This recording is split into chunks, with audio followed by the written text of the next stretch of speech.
쌀쌀해진 날씨에는 콩가루가 들어간 영양만점 콩가루 수제비 한 그릇 어떠세요?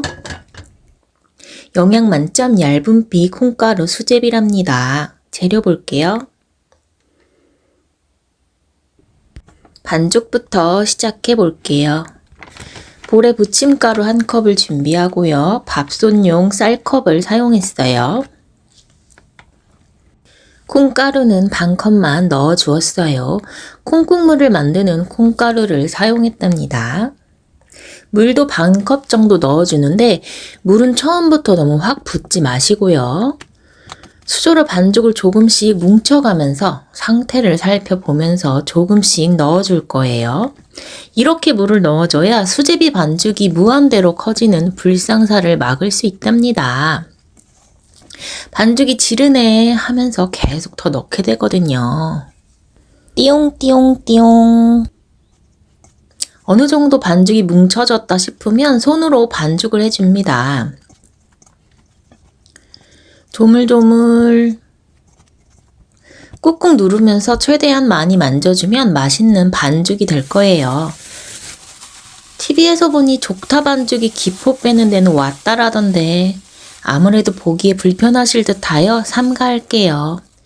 비닐에 싸서 1시간 정도 냉장고에 넣어 주었습니다. 이제 육수를 내봅시다. 재료는 집에 있는 거 그냥 쓰세요. 물에다가 재료들을 넣고 육수를 팔팔 끓여줍니다. 육수를 끓이면서 저는 미리 만들어 놓은 반죽을 꺼내왔어요. 수제비는 손으로 떼는 맛이지만 오늘은 왠지 얇은 수제비가 땡겨서 얇게 한번 밀어보려고 합니다. 도마 위에 반죽과 덧가루를 준비했고요. 반죽을 떼서 밀어보도록 하겠습니다. 콩가루를 넣었더니 색이 좀 더 반투명한 색이 되었네요. 덧가루를 먼저 솔솔 뿌려주고 반죽의 앞뒤로 덧가루를 발라주세요. 밀대를 가져와서 반죽을 밀어봅니다. 도마에 들러붙지 않도록 찬찬히 살펴봐 주면서 얇게 펴보았어요. 사람도 반죽도 살뜰히 살펴봐 줘야 좋은 관계와 좋은 반죽이 만들어집니다. 어느 정도 밀었나 볼까요? 비교해보기 위해서 수저를 가져와 봤어요. 수저보다 얇게 밀어졌네요. 이제 얘네를 반으로 접어서 칼로 적당한 사이즈만큼 잘라주었고요. 이제 한입 크기씩 떼어내 봅니다. 한입 크기는 알아서 잘라주세요. 반죽을 하나하나 떼어내 줍니다. 검은 깨도 들어있는 콩가루라서 깨도 박혀 있었네요. 이대로 구워도 맛있겠어요. 이제 육수에게로 가서 다시마를 건져내 줍니다. 다시마는 버리지 않고 고명으로 올릴 거예요.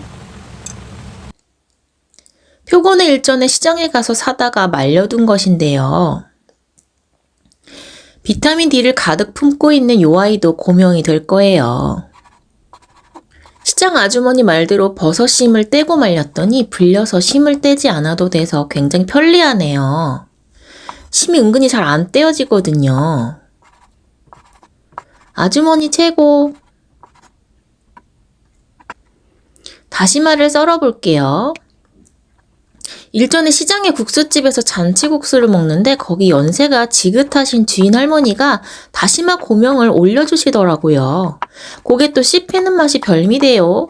좋은 건 배워 써야죠.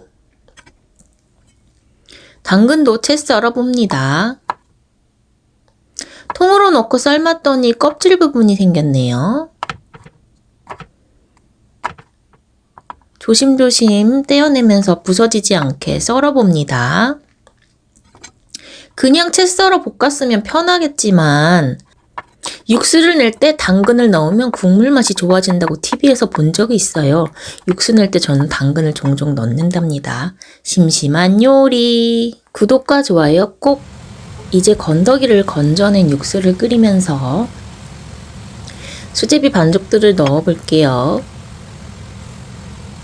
떼면서 넣으면 빨리빨리 넣어야 되는데 한꺼번에 넣으니 아무래도 편하더라고요. 보글보글 끓여줍니다.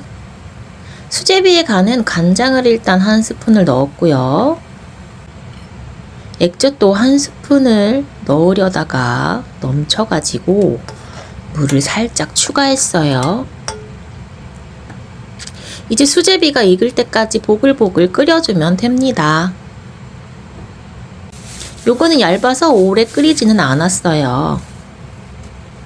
마무리에 대파를 퐁당 빠뜨려 주었습니다. 이제 불을 끄고 그릇에 담아 볼게요. 김이 폴폴 올라오는 게 아주 맛있겠어요. 마지막까지 싹싹싹 부어주고 위에다가 고명 친구들을 올려주었습니다. 짜잔! 여기에다가 다대기장도 살짝 넣을까 해서 고추장아찌와 고춧가루 그리고 깨를 살짝 손으로 갈아서 넣었습니다. 두둥!